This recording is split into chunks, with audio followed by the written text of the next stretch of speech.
Okay, we're moving forward in our Matthew study, Matthew chapter 15. We've just concluded with the Syrophoenician woman. Jesus has been up in Tyre and Sidon. And, one thing that we didn't really point out when we were discussing how it was that Jesus is going to these different places. He went to Gennesaret, then he went to Tyre and Sidon. What is interesting about what is described about his trip in going into these places? There's a description given about him going there and then about his presence in the area.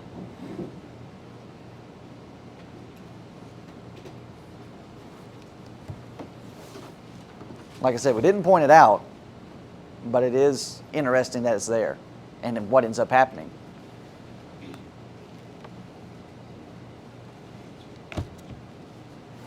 He goes into these areas and he goes in quiet.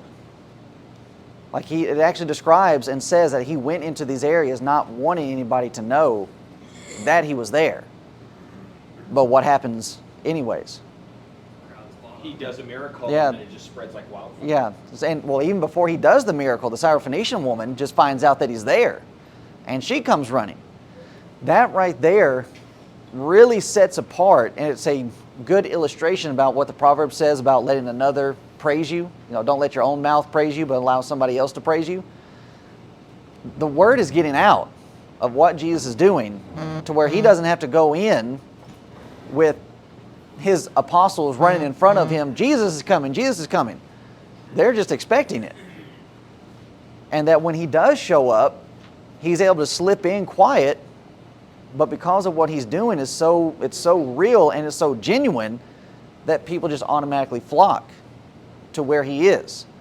To where even after the Syrophoenician woman going through all the things that she went through and finally receives the blessing from Christ and that her daughter is healed, you then have it being said after that the rest of the city ends up he ends up going to the other side of Galilee, so now we're back close to where he's normally working, and that the multitudes are bringing the lame, maimed, deaf, dumb, those that are vexed with demons, and everybody is being taken care of.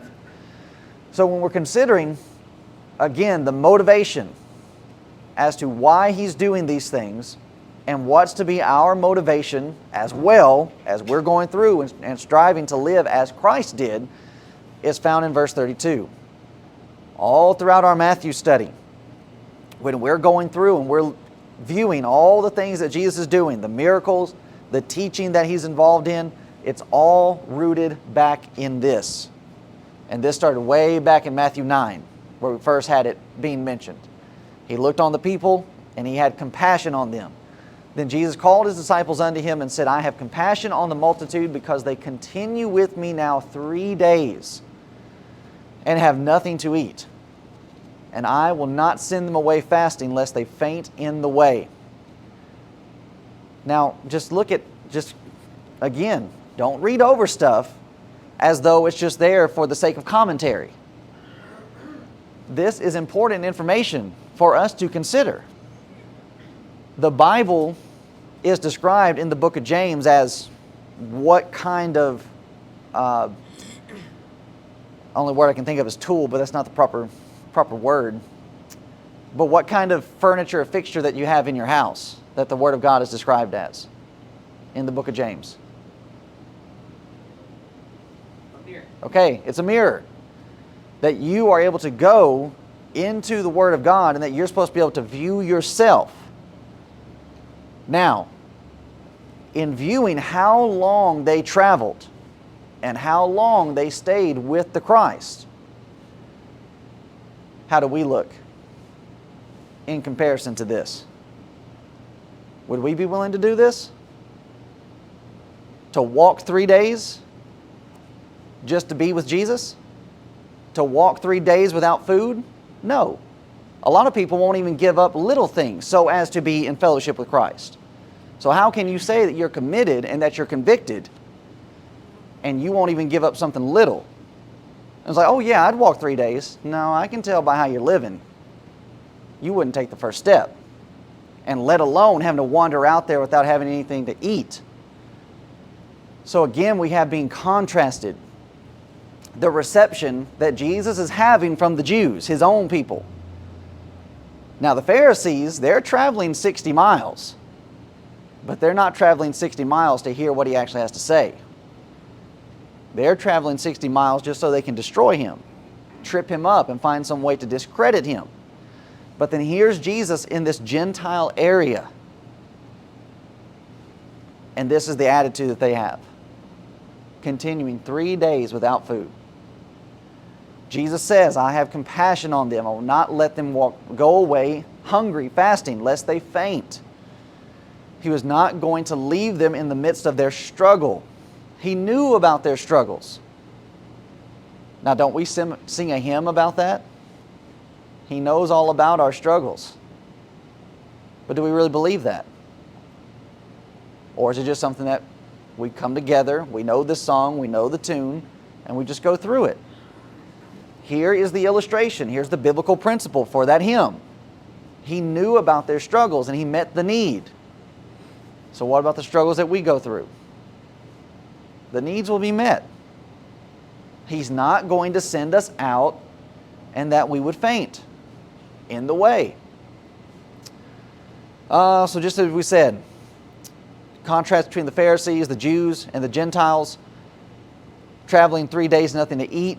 And so again, we have being presented to us the picture of those in areas with limited access to the gospel and how they hunger for it.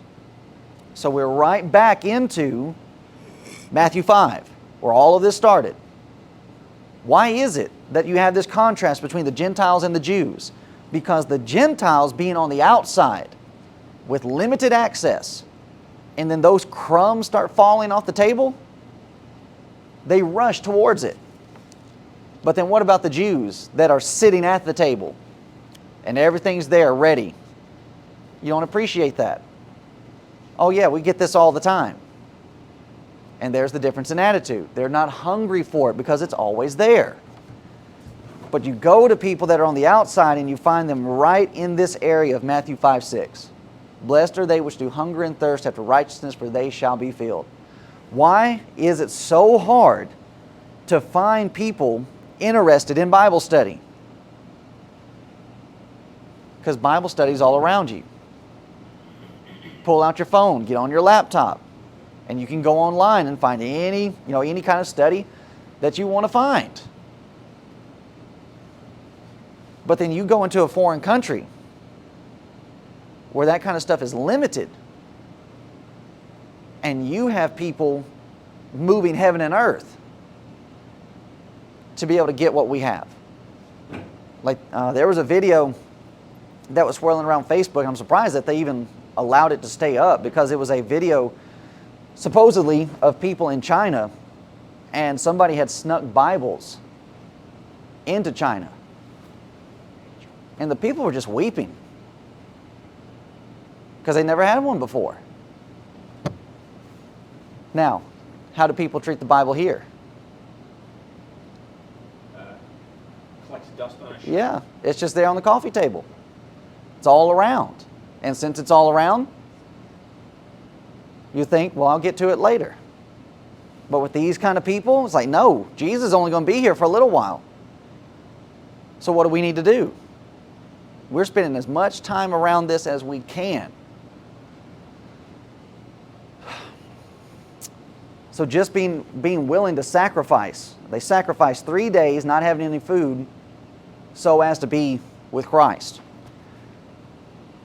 So just as we said, it's a mirror. We need to make application with this. How far would we be willing to walk just to assemble? Just to worship? I heard a story one time of a man in Africa who actually obeyed the gospel, and he had to walk 20 miles one way to assemble. Uphill? I don't know about uphill. But there was an account that he, in order to get to where he was going, he had to cross over a river, and all they had was a footbridge. And one of the days he was walking, it was during the rainy season, and that footbridge was gone. And he had to wade through the river, both going and coming, just to be able to assemble. That's dedication. And even when you consider in our own country, just a few hundred years ago, the pioneer preachers and those brethren during that time frame, a lot of them had to go through the same type of stuff. Walking from one county to the next, just so they could find a place to assemble. And then you think about people today, they'll drive an hour to work every day, but then they won't drive 10 minutes to Bible study. Now, what's behind that? Attitude. All right, attitude. What is the attitude? Wrong. Well, it's wrong, yeah, but, huh? I said bad. Yeah. Lazy. Ungrateful. Okay. I was gonna say, Jordan, do you remember a video you showed us? I think it was where some guy stuck in, I don't know if it was Japan or China, but they had to memorize. Yeah. Like they got the book of Peter or whatever, and they had to memorize that within a short period of time. Yeah. And they were so hungry that they could do it. They could sit there and read it over and over and over until they had Right. it memorized. Yeah.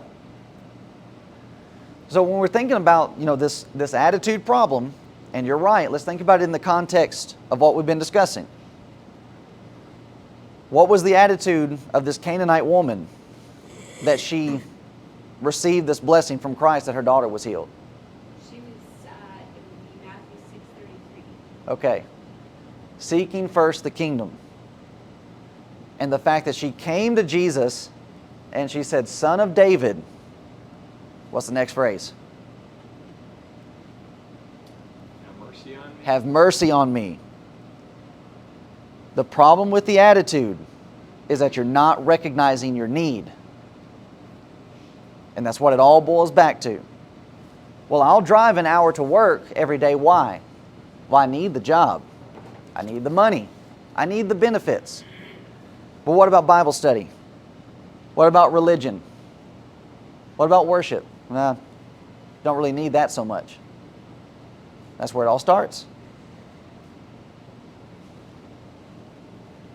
And then, so, as I mentioned, the individual from Africa, Christina and Rachel know of members in Ukraine that they would, how's it go? Ride a train? Was that a 2-hour trip? Riding the train wasn't a 2-hour trip. Having to walk to the train, take the train, then get on a bus, travel farther, and then another 30-minute walk in ice or snow. Could be 3 hours, but typically it was 2 hours the whole way to get there. Okay, so 2 hours, full trip, walking to the train, getting on the train, then walking to a bus stop, getting on a bus, then walking from the bus another 30 minutes to get to the assembly. Then you got to do that going home. And then 3 Sundays, 4 Sundays in a month. It's dedication. That's conviction. But then here we are in our vehicles, air conditioned, and then we want to act like what we've got going on today is such a burden. So demanding for us to be here. We've got it so good. And we've become so soft in our lifestyle to where we're looking at this and it's not as needed as it ought to be, because with all the access that we have to it, what about the assembly? Well, missed today, I can make it up next time. No big thing, right? It always comes back around. But maybe not. So if we are in fact wanting people to recognize how important the assembly is, and that's what we're trying to impress to people, to our community. Hey, you need to come, you need to assemble with us. You need to be here for Bible study, you need to come to worship, so on and so forth. What do they need to see us doing? They need to see us moving heaven and earth. That we have a need. That they're seeing with us. This is genuine. This is real. We're not just doing this so as to fill time so that we can meet a quota. But it's like that Canaanite woman. Son of David, have mercy on me. And that's what we're all supposed, that's supposed to be our motivation, our attitude as we're here today. Is that we have a need and that we need more. All right, go ahead. And so you just take into consideration our brethren of the first century. They were outcasts. Jesus warned it. You're going to follow me. Those of your own household are going to become your enemies. Family, friends, society. Turn their backs on them. Now, do you think they made excuses about getting together with brethren? Skipping out on assemblies? Everything like that? No. Because they were being hunted during this time frame. At the same time, you have Saul, and he's wreaking havoc on the church. This is the only support system that you have. This is the only family that you have. All they had during this time frame was the church. And to a large degree, that's what we have with this congregation here. Christine and I have aside Rachel being here now, we have no family here. We do not know anybody in this area. All we have is the church. So what about when it comes time to do things with brethren? We don't need to view it as okay, I've got to. It's an obligation. We get to. We have the chance to be able to do this together. So to a large degree, our problem today is our comfort.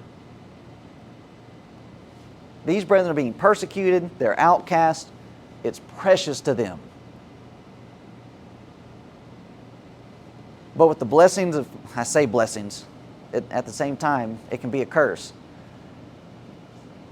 The blessings of peace in this country causes us to lose what this really is and how all of this got started. This got started in the midst of controversy. And what it was that carried these brethren through the controversy was the church. We are in the greatest danger of apostasy today because everything is peaceful. And you can even find this very same thing in Israel's history in the Old Testament. God warned the children of Israel, and He warned them several times about it. When you go into the promised land and you have all these things that are provided for you, what did God warn them? You won't have to build your houses. You won't have to plow your own fields. You won't even have to dig your own wells. When you've got all of that, what does that do to a person? Comfortable and lazy. So what's the warning? Don't get complacent. Huh? Complacent? No. Don't get... I said don't get too comfortable. Okay. I can't remember the Be exact. on guard. Huh? Be on guard. On guard for what?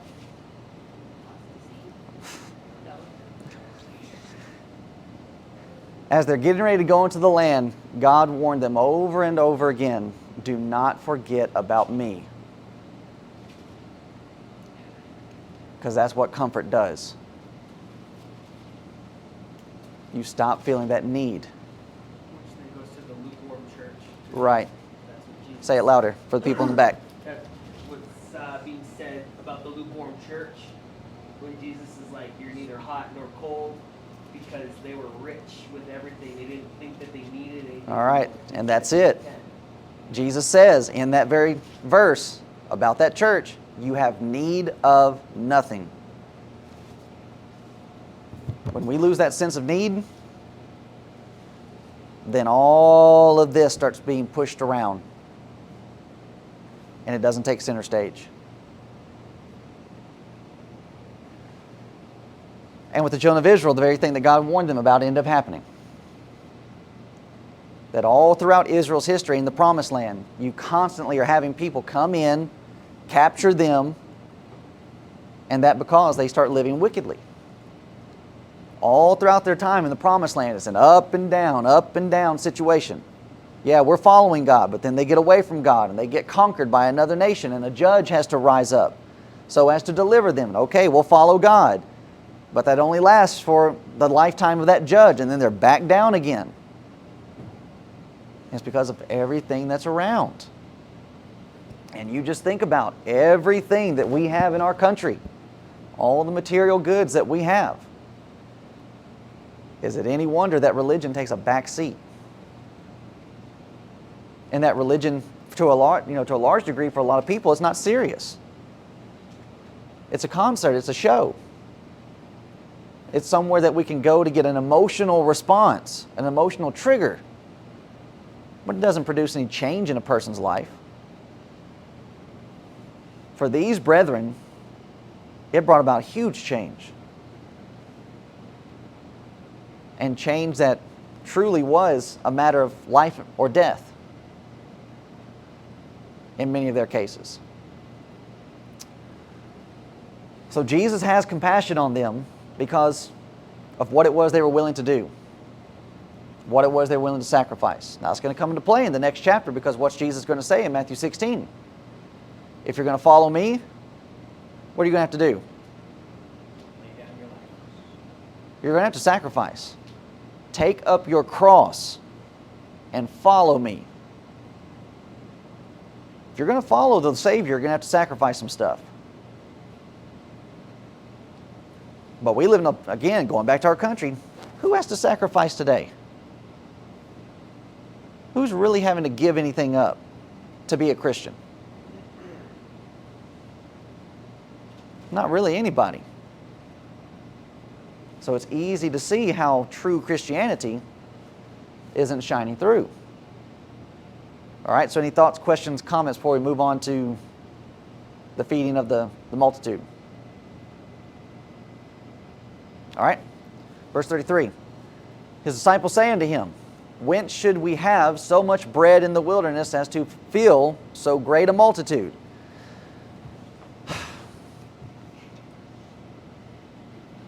I'm sighing, and you gotta be thinking to yourself, what is Jesus thinking at this point? Slap his forehead. Yeah, it's just like, man, we just went through this. Here they are. They're still not putting it together.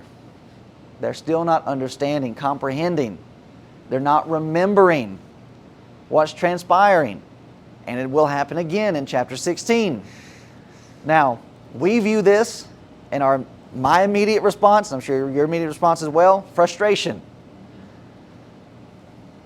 But I think Jamie mentioned it either last week or the week before. This ought to be comforting to us. That, okay, if these are the apostles, and this is how they're struggling to go through it, but yet Jesus continues to put up with them and put up with them and put up with them, then what about us? As long as we're trying, and that really is the key to this, the apostles haven't left. They're still with him. They're still sticking it out. So there's compassion there. But still the application is, look, you need to be piecing these things together. You need to be understanding and comprehending. And so even as we're looking at this, it takes some people longer to get a handle on things. So he performs a similar miracle as the one that he did before. Jesus saith unto them, how many loaves have ye? And they said, 7, and a few little fishes. And he commanded the multitude to sit down on the ground. Verse 36, he took the 7 loaves and the fishes and gave thanks and brake them and gave to his disciples and disciples to the multitude, and they did all eat. And were filled, and they took up of the broken meat that was left 7 baskets full, and they that did eat were 4,000 men, besides women and children. And he sent away the multitude, and took ship, and came into the coast of Magdala. So again, the food is given to the disciples. Disciples then disperse to the multitude. Now at least so let's go back one. So at least in this section, there is some improvement that's taking place from the last one. What was a big point that we made in the last event with the multitude and feeding them? They just wanted sure. All right, very good. So in the last situation, the disciples come and say, well, send them away. But at least in this section, they're starting to get that down at least. It's like, okay, we're not going to send them away. What are we going to do? How are we going to handle this? So even then, it wouldn't necessarily, so even as we're looking at it from that aspect, verse 33, when should we have so much bread in the wilderness as to feed, as to fill so great a multitude? It very well could be viewed in the context of them asking, okay, Jesus, what do you want us to do? That even with this, there's not as much doubt in it as what we might place in it. To where they are recognizing, all right, we can't do this ourselves. Just like we said with the other event, that took a divine action. That took a work from heaven to be able to do that. Now here they are, and they're saying, okay, what are we going to do this time? So even with that, we could in fact be seeing some little area of growth here. To where even as we're reading this, we might need to be careful that we don't insert our own conception or how we're viewing the apostles at this time to miss out that in fact there is some growth that's actually taking place. Now we know that we do that when we read certain passages. For example, like in Galatians chapter 2, and we're reading about Paul withstanding Peter to the face. Most of the time when you hear people read that passage or talk about that passage, what's the tone? Yeah, it's like this is some type of violent scene. He withstood him to the face. But why would we think that would be the case? Why instead could it not be a very calm and civil action that's going on? Because as we're seeing here, what's the motivation behind it? It's compassion. So you see, we need to be careful how we read stuff. And we can even view that in our next chapter in Matthew 16. So any thoughts, questions, comments as we close 15? Now I say close 15, but in fact chapter 16 is just a continuation of what's happening. Everything that's happened in 15 is going to bleed over into 16. All right, everybody good? All right, so let's move on. In chapter 16, we move into a group assault that ends up taking place. The Pharisees also with the Sadducees came, and tempting desired him that he would show them a sign from heaven. Now there are many times in our study that we've gone through and we've talked about both of these groups in the same context as though they are in fact involved in the same efforts. But this is the first time that we have the Pharisees and Sadducees together since Matthew 3. Matthew 3, they show up to John's baptism. And the rest of the time, you have the Pharisees and the scribes, and sometimes the scribes and the Pharisees are being found together. But this is one of the first times that you have the Pharisees and Sadducees actually conspiring together so as to trip up and to tempt Jesus in what he's doing. Now, what's the difference between a Pharisee and a Sadducee? One believes that there is a resurrection, and the other one does not. All right, which is which? The Pharisees believe that there is. Okay. So the Pharisees, in fact, believe in the spiritual realm. They believe in heavenly beings, they believe in angels, and in fact, they believe in the resurrection. Whereas the Sadducees were, we would label them today like our modernists. They're materialists. They deny a resurrection. They deny the angelic beings, and even to a large degree, they'd be one of the major ones denying miraculous ability, even during their time frame. And yet, here they are working together. And just as the old saying goes, politics, and I have in parentheses here envy because that's ultimately what it is. Politics makes strange bedfellows. To where you get a certain person in a position, to where both parties hate that one individual, they'll team up fast. It's like, okay, we'll set aside our differences so as to get this person out of the way. And we'll see that again later with Pilate and Herod when it comes to the crucifixion of Christ. It says that they became friends over this one matter. Now, if this is the kind of thing that's going on as Jesus is doing His work, what about when we're doing ours? Well, I think we're seeing that. You know, just people, when you guys do what you do, broadcast and even with Mr. A and all of those people, they all have kind of weird, different Yep. beliefs, and they just go against you. Adrian saw with his little endeavors online before. Yep. That you have these groups all around us and they've got these major differences between them doctrinally. The Baptists and the Methodists don't get along because the Baptists look at the Methodists like, you're not doing baptism right. And we won't assemble together, we will not worship together, but here's the Church of Christ coming to town, and what will the Baptists and the Methodists do? Well, we'll set our fight aside for the moment and we'll team up so as to go against them. Both groups, though they have their differences, they both reject the kind of king that Jesus came to be.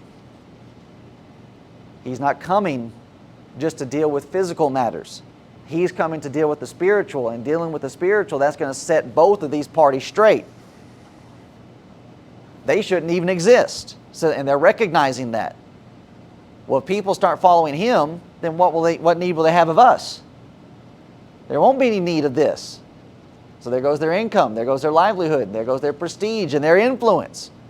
They're trying to keep themselves relevant. And they did not like His condemnation in His preaching and His teaching of their self-righteous attitudes. So now we have them joining forces. Verse 1 again. So the Pharisees also with the Sadducees came, and tempting desired that He would show them a sign from heaven. The works that Jesus did, these two groups are trying to contain them to this earth. Well, yeah, you're doing things down here around us, but give us something up in heaven. Now, just to illustrate that, you have, for example, Samuel, and he caused it to thunder. 1 Samuel 12, 16 through 18. Isaiah caused the shadow to go back 10 degrees on the sundial of Ahaz. Isaiah 38, 8.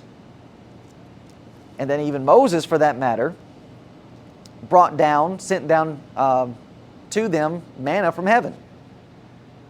Exodus 16, 4. So they are trying to take it a step further. And it's like, well, give us some type of sign that's actually in the heavens. What you're doing down here is good, but it's not enough to confirm to us that you are who you're claiming to be. Do something on this vein, on this level.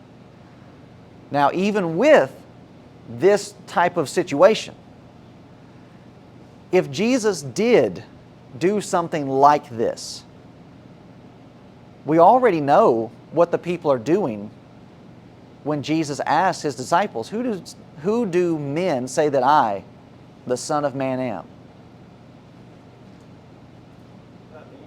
I know that, but this leads into it. So right there, when we're thinking about where we're going in this chapter, very familiar section for those of us as being members of the Lord's church. But do we view this as the foundation of why that conversation is even had? Why He's even bringing it up? It's because of this. So what's the response that the disciples give? Who do men say that I, the Son of Man, am? All right, John the Baptist, Isaiah, Jeremiah, one of the prophets. So even if Jesus had done something like this, what would the Pharisees and Sadducees turn around and done? Would they have believed? No. They are already saying that you're one of these prophets.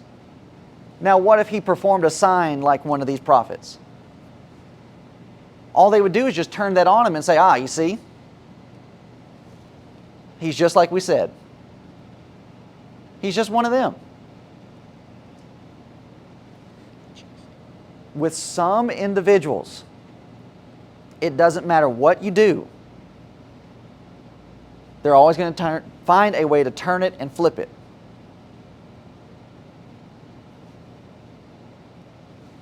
And so Jesus, he doesn't perform any type of sign from heaven. He already knows what they're doing. He's done signs of earth. Even if he did a sign in heaven, they would automatically turn around and say, he's just like one of these prophets that we said, but he's not the Son of God. So he doesn't perform a sign. He calls them out for what they're doing. Hypocrites. You see a red sky at night and you say, okay, the weather's going to be fair tomorrow. But then you wake up in the morning and you see the same sky and it's red in the morning, and what do you say? No, can't go out. And then you want to act like these things don't confirm who I am. So just as we mentioned on Sunday, the request is not genuine. There's nothing wrong with the request. It's just not a genuine request. Jesus knows what they're trying to do, and he doesn't play in to their little game. But instead, he makes the next move, and he points them out for what they are. He calls them out for what they are. You're hypocrites.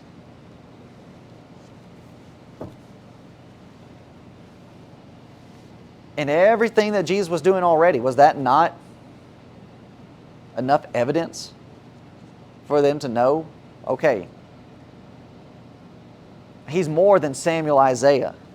He's more than Jeremiah. They were all good, but they did not do anything like what Jesus is doing. So the Pharisees, Sadducees, they have the mindset of 2 Thessalonians 2:9. Where Paul writes and says, even him, speaking of the son of perdition, whose coming is after the working of Satan with all power and signs and lying wonders. That's how they're trying to characterize the works that Jesus is doing. Well, yeah, he's doing stuff, but he's doing it by the power of the devil. But the people are not buying it. And especially when you consider what is said in John 9 with the young man that was born blind,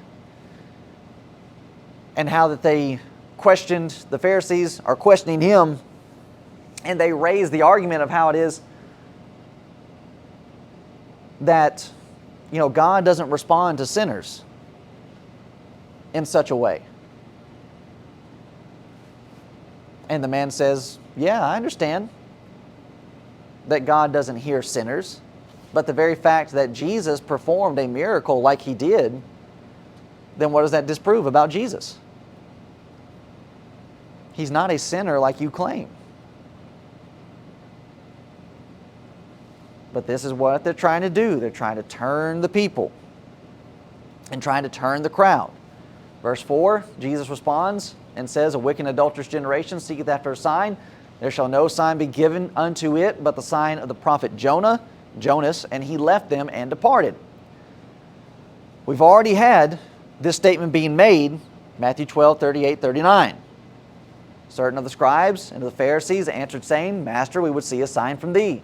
But he answered and said unto them, an evil and adulterous generation seeketh after a sign, and there shall no sign be given to it but the sign of the prophet Jonas. So just as Jonah was 3 days in Jonah chapter, go to the next slide, and I lost my chapter reference there.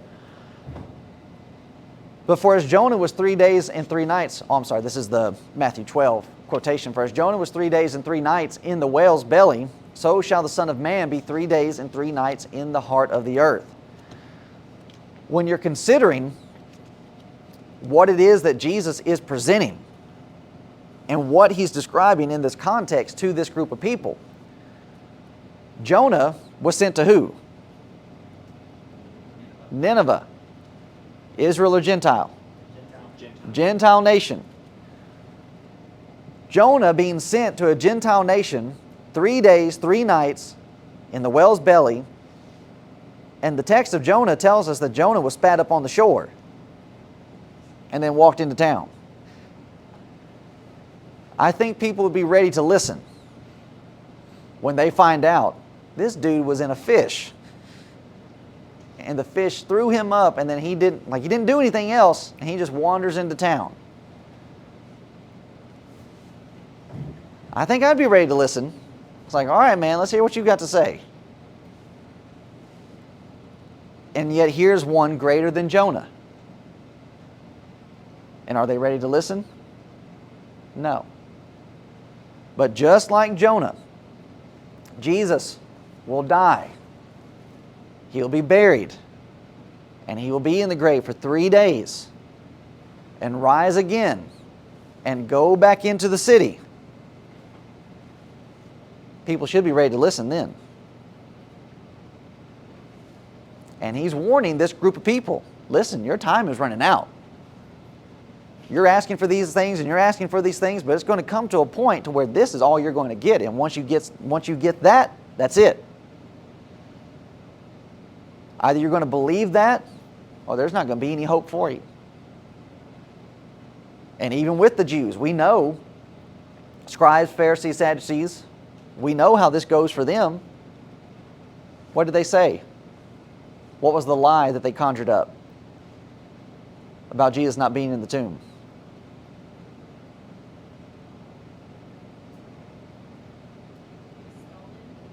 Huh? Yeah. The apostles came and stole the body. That's their final sign. You're not going to receive that? You're not going to believe this? There's no hope for you there. So when we're considering the fact of them asking the question, give us a sign. John 20:30, many other signs truly did Jesus in the presence of his disciples, which are not written in this book. And then 21:25, we're told, and there are also many other things which Jesus did, the which, if they should be written, every one, I suppose that even the world itself could not contain the books that should be written. So we go through and we're reading these events, and we've got a limited source of information. But the reality is that if we went through, if the Holy Spirit went through and recorded every single detail of the lamed, maimed, deaf, dumb, blind, you have multitudes of people being brought to Jesus. And if the Bible recorded every single one of those in detail, this would have to stay at home because nobody would be able to carry it. So he performed signs that we don't even have recorded, that we don't even know about.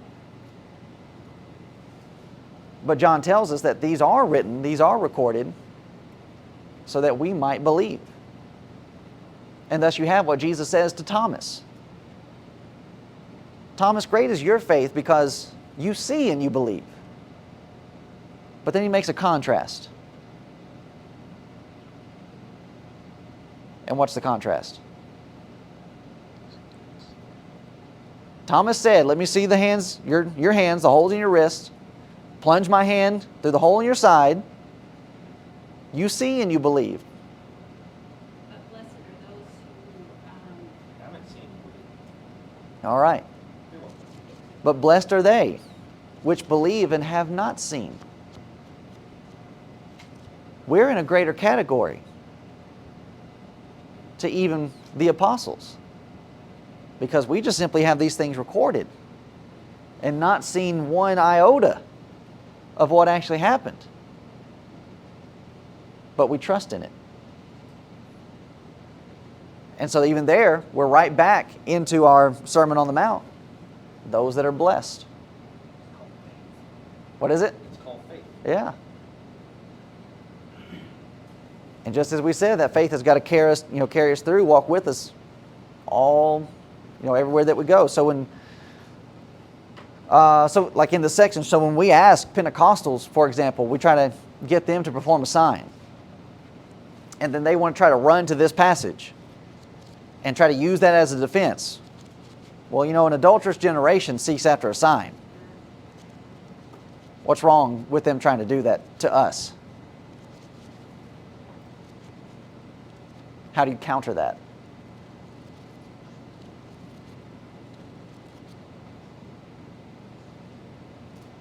There's some faith healing event in town and we decide to go, and we're asking whoever it is, look, we want to see something. You claim to have this, show it to us. And then they want to run to that passage. What's not lining up? Jesus is already showing miracles. Okay. So, All through chapter 15, before we get to that section about him saying, or here we are in 16, and him saying, an adulterous and wicked generation seeks after a sign. You have a full chapter previously where he's performed miracles. So you don't get to use that passage and you haven't shown us the first one. They don't get to use that. You want to be able to use that, you have to have already done something ahead of time. But if I'm coming to you to ask the first time for you to show me something, it's not lining up. But they'll try to use that passage. And that's how you counter it. Well, you haven't even done the first miracle. Jesus performed all these miracles and now he's saying you don't get any more. But you're trying to cut us off before we even get the first one? That's how you answer it. So moving forward, in verse 4, which we've already touched on this, the very fact that it says, and Jesus left them and he departs. So Jesus now leaves the scribes, Pharisees, and Sadducees to themselves. And his address, or he addresses them in the future, will be direct condemnation. And he does that in this very chapter. When he warns the apostles, beware of the leaven of the Pharisees. So it's a calling out that's taking place. And even for us, the application, we have been shown to us the danger of shutting our eyes, our ears, and hearts to clear truth.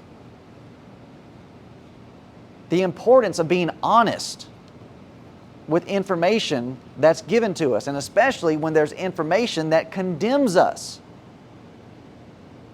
We do not need to act like the Pharisees and Sadducees and trying to, okay, here's this information, it's laid on my shoulders, and I'm trying to find a way to sweep it off.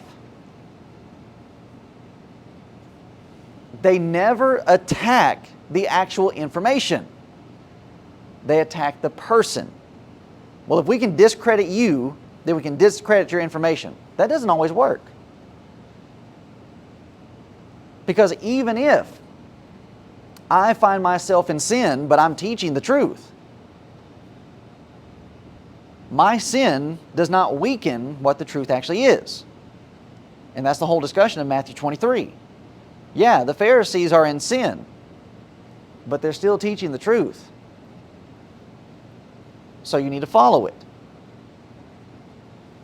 But we as human beings, when we find ourselves in situations that we should not be in, we start trying to find any little excuse that we can so as to keep going in it. That's not honest. And that's not an attitude and a heart, a mind that's willing to sacrifice. We're not needing to go about and striving to make our own conclusions on things. But in fact, we need to let the Bible say what it says, even if it condemns me. And not try to alter it, and not try to change it. Now we see this very thing take place in verse 5. Starting in verse 5.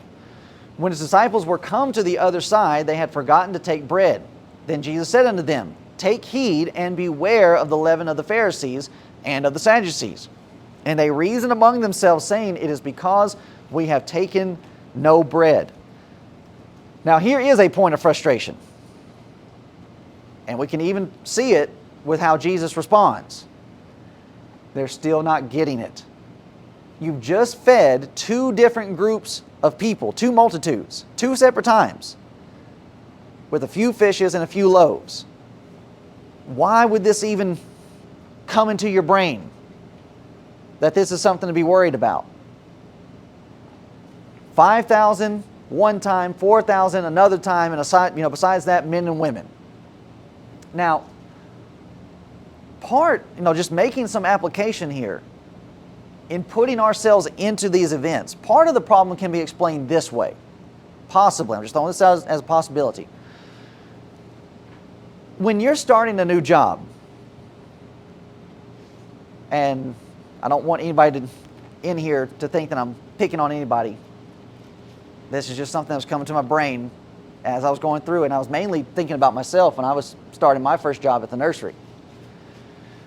When you're starting a new job, and you're going through, and you're learning everything, but you're working alongside somebody else, are the stakes as high when you're just starting out and you've got somebody there holding your hand? You know, what about when you make a mistake? Oh, you know, that's fine. That's okay. We can fix it. So that's a bit of the problem that we have going on here. To where you have the apostles and they're walking with Jesus, but they're not really paying attention because, oh, Jesus is taking care of everything. And we just get to follow him around. And then on top of that, they're praising Jesus, but what about the apostles? Aren't they getting some attention too? They're getting to be noticed as well. Oh yeah, here's Jesus and he's doing these things. And here's his entourage that gets to come along with him. And they get to reap from that. So there's a bit of carefree attitude that we can find ourselves in danger with because, oh, well, we have an evangelist here, and the evangelist can take care of everything. We don't have to stay on guard. We don't have to stay sharp. He can come along and handle things. Well, your evangelist was just out on a trip and could have gotten gored by a buffalo. Could have been a statistic. What would the church do then? Yeah. Yeah, Oh, no. It's a bison, so If you've got Buffalo Bridge, I'm going to call it a buffalo. move to Africa. By a white person. So this could very well be part of the problem as to why they're not paying as close attention as they should. Jesus is here. He's taking care of everything. Everything's fine. And we get to roam around with him from town to town. And people recognize us. And we've got this fame. We've got this honor that's going with us. And then these points where they should be paying attention and they're not. So it's just like when you start, you do your job. You're on your job. And it's like, okay, you've gone through your training. Now you're on your own. And it's like, oh, what am I supposed to do here? What's supposed to happen now? And it's like, well, weren't you paying attention in your training? This is the training. But we do it too all the time. Can it also be that as they're going through the training, they're watching Jesus? Can it also be said, because later on, with the hardening of the heart, it's not in their heart yet. Right. The compassion that Jesus has. So don't they have to learn that love, that godly love? that Right. God wants them to look at the people as though they were like Jesus. Yeah. With compassion. Yeah, and to a large degree, the apostles are still in the same boat with the Pharisees and the Sadducees, because when Jesus makes the statement in this chapter about I'm going to be killed, Peter responds, it's like, no. God forbid. Yeah, it can't happen to you. You're supposed to be our king. So that's still in the background. That's still rolling around in the back of their heads for that unbelief that they're struggling with. They still are trying to work out all these prophecies. They've been taught all these years by the Pharisees and Sadducees. Here's what the Messiah is going to look like. And now the Messiah shows up. And he doesn't look like anything that we've been hearing about. So it's all included in trying to work all of this out, while at the same time, just imagine being in this situation. This would be amazing. And you're just wrapped up in everything that's going on. And you're not looking at the deeper emphasis as to everything that's transpiring. So,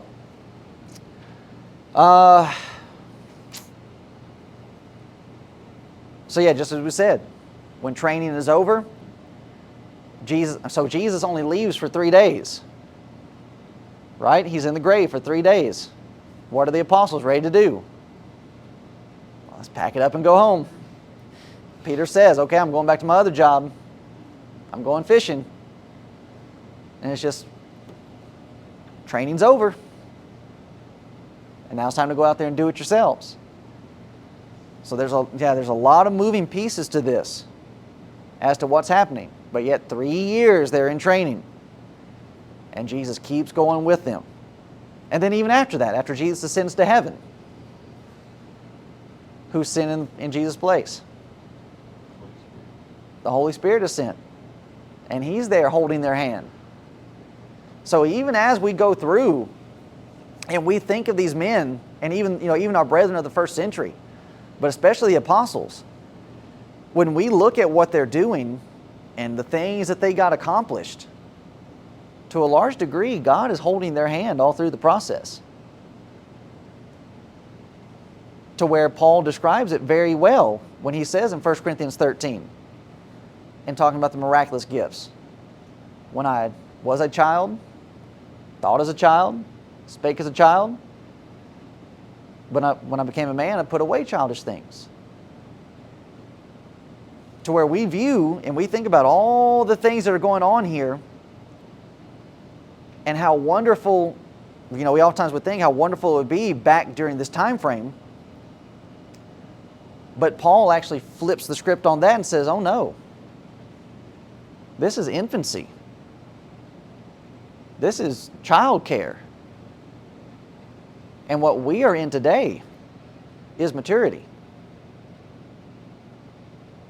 To where all we have helping us and guiding us is what's been recorded.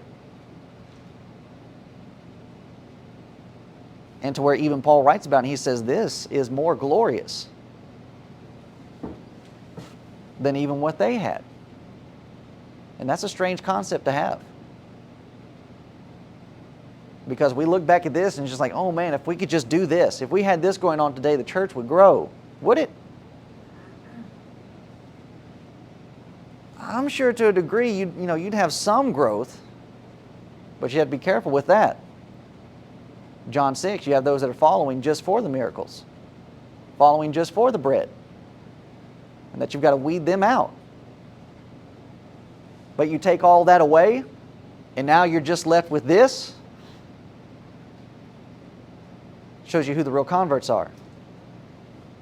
Oh, you got a buddy there?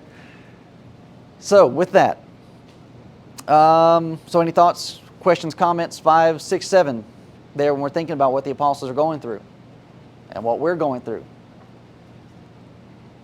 All right? I have one thing. Yes, go for it. Just how you're saying that the evangelist is here.